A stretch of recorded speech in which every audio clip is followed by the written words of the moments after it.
Just this past weekend, Bubba Wallace was at Daytona International Speedway as a fan and a photographer, taking in the Rolex 24. But recently, Doug and Brad Gillie caught up with him to talk about the Daytona 500 that he'll be in and his 2024 season. Your latest tweet says, well, the bus is headed south. It's about time, folks. Yeah. What does that mean? Bus is headed south. So we're running we're doing the Roar, and we're running the Michelin Pilot Challenge before the Rolex, just to get some road course seat time, and just to get better at road courses. You know, I really took an initiative after Indy, where I think I qualified 18th, and I rode around 18th all day. Didn't pass a single car. I don't think anybody did. Maybe the leaders did. But I texted Toyota, a lot of high ups there, and I was like, hey, I need help. And it just so happened that we got better at Watkins Glen and the Roval. And then they came to me after the season, and they're like, hey, here's an opportunity to go get better. And I'm like, I'm all in, so it'll be fun. I felt like Watkins Glen might have been your most important race last year, that you exceeded expectations, and that propelled you and gave you a shot at getting to the playoffs. 100%. You know, looking at, I think we had, 60 points heading into Indy. Gave up half of that. And I think, you know, we all wrote it off as, all right, we're going to be 0 points going into Daytona. We're going to be dead even with either the 99 or the 54. And, you know, we did lose a little to the 54. He had a really good day. But all in all, we still had a 29-point lead, which is a big margin. So we were doing everything that we were, you know, supposed to do, and had a really good day. And just the confidence in yourself and making things happen was a lot of fun. We actually passed some cars, racing against great guys all day long, and getting passing them back. So it was just fun. And then learned all of that stuff, and then took it to the Roval, and qualified fourth and ran second or third in the first stage. And our strategy kind of put us in the back, but we were marching our way back up through the field, and just wasn't meant to be. So, I think the biggest thing is surrounding yourself with the right people. I say this a lot, almost like a broken record, but I finally start listening. You know, I'm hard-headed. You know, hey, your Booty's like, you're not as bad as you think you are. You're only a 10th off in 2 corners. You know how hard it is to find a 10th? And you're like, yeah, I guess so. But then when you find it, it's like, oh, that was easy, you know?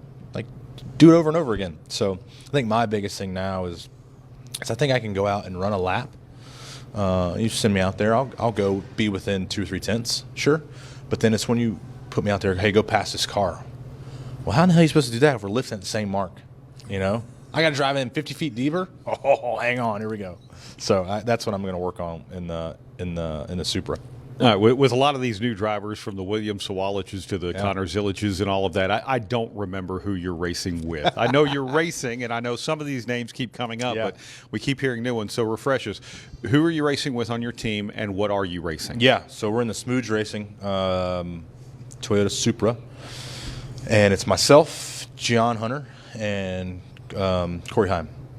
So that'll be fun. And then the other car, it's Kevin Conway and John Giesbright. And I'm trying to remember who's the third. But we get 45 minutes, a minimum of 45 minutes in the race. It's 4 hours long, so it'll be fun. We got 3 days of testing coming up. It's Friday, Saturday, Sunday. So it'll be fun. Tell us about the new race shop for 2311. Is it the McMansion of race shops? Yeah. Airspeed is what we're calling it. Airspeed is the McMansion of race shops. I mean, we got to think, when was the last race shop built? I know there's stats out there. I think 18 years ago. I mean, think of the things that have changed in your house over the last 5 years, right? So, yes, it's way more modern, up to date, super cool, very open concept. It's beautiful. It's gorgeous. Denny has been there, I think, every day. Really had a hands-on and boots on the ground. It's really, really cool to see it all come together. Way bigger than where we were at now, so you lose a little bit of that intimacy. But I think that's one of our core values, is to try to bring that back a little bit. So I think we're still a couple weeks out to where we're fully moved in. Like, we're working out of there. We're building race cars now, but still you're moving boxes and moving things. Finding the final resting place for everything is still a little bit out, but, man, it looks really good. I'm always curious how one season influences the next. A lot of successes last season, 10th in the final standings, but how do you feel like last year will influence how you look at this year? Yeah, I think, I've been really excited to get this year started, although I said it last year. This was the last offseason was the first time I'm like, man, there is no offseason. So now it's just kind of spiraling again, like, man, it's even shorter. It definitely is shorter because I'm going to race the road course stuff. But I think just having a new appreciation, a different outlook to start the season off right. I was trying to carry the momentum from 2022, and it's so hard to get that flame, reignited, because we know what we were able to do at the end of that season. And so we got the same start that we usually have every season, not being talked about much, running mid-pack, making mistakes. And then summer rolls around, it's like, oh, there's the 23 car. So I think for us is taking a deep breath, have fun from the start. We know the speed is there, and just execute. Try not to make the mistakes to take us out of the finishes that we deserve. I mean, honestly, we're a top 8 car, and we can go out and do it. So, the landscape for the series looks a little bit different now with drivers coming and going. So it provides a lot of new opportunities. So I'm looking forward to it. It's going to be a heck of a year. Whether I took the race in on television or it was one of the 15 or so that we broadcast, I felt like you were part of the show more than you had ever been before. Meaning, we're doing a top 5 rundown. There's Bubba Wallace, and we've had 3 lap leaders, and Bubba Wallace's name kept coming up. Yeah. I agree with that. We definitely put our name in the hat more times than not this past year. So, we look at to pat myself on the back. I got pressure about to set down on the guys to start the season off right, because I think when the playoffs started, I think we had the best starting position average. I think all but one race we did not make the second round. So I'm like, hey, we got to continue this streak on into 2024. The Clash, Daytona, those are 2 wild card races for qualifying, of course. But it's just been fun to grow as a team. We got some new personnel on our team, new engineer.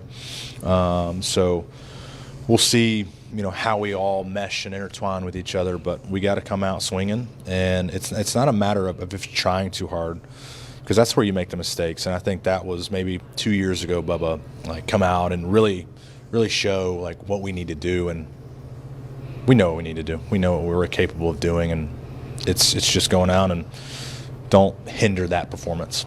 It seemed like, especially when the playoffs started, even before then, and this is totally intangible in my observation, that Bubba Wallace started coming to the track with more of a real confidence, like inside of you, not like a bravado that you were putting out there.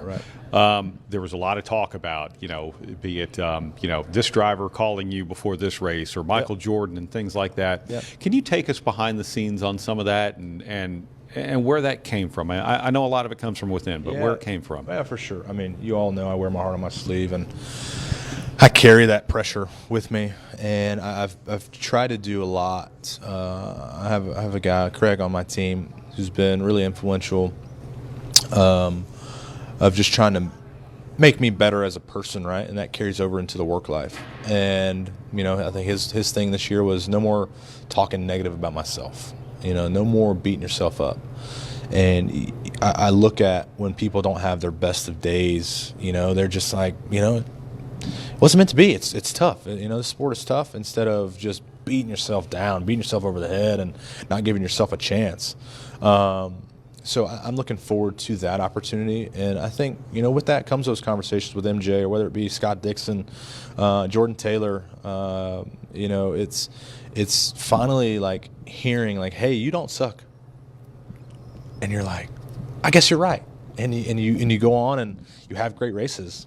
And so you start to believe in yourself. I've gone through a time, like I was laying on the floor last night, and I was watching the 2014 Texas truck race. I still get pissed off thinking about it, because me, Crafton, and Blaney were all in the title hunt, and we blew up running second, trying to pass Kyle. But we were so fast, and we were ripping the top when Texas had a top lane. And just, you could see, like, man, I was confident then. Well, then after that, you kind of went through a point where you lost all the confidence, and so it's really been rebuilding that. And I'm finally starting to feel like 2014 Bubba again, and it feels good.